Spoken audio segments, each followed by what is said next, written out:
Ang tao kahit walang pinag-aralan, pero marunong makisama at rumespeto, ay daig pa ang edukado at matalino. Hindi masamang magkaroon ng mataas na pinag-aralan. Sa totoo lang, isa itong malaking biyaya. Pero tandaan mo, walang saysay ang talino kung wala ka namang respeto sa kapwa mo. Walang halaga ang diploma kung ginagamit mo para maliitin ang ibang tao.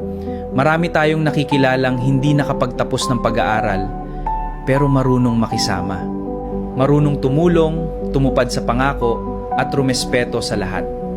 At mayroon ding mataas ang pinag-aralan, pero mapagmataas, mapanghusga, at akala mo mas mataas na siya kaysa sa iba. Palagi mong tandaan, ang edukasyon ay natututunan sa paaralan, pero ang mabuting ugali ay nagsisimula sa tahanan at makikita sa araw-araw mong pakikitungo sa kapwa. Mas gusto ng mga tao ang makasama ang isang taong mabait at marunong rumespeto kaysa sa isang taong matalino pero masama ang ugali.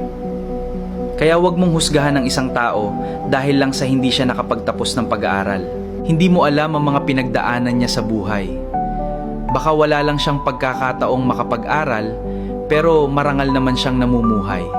Ang tunay na sukatan ay kung paano mo tratuhin ang ibang tao.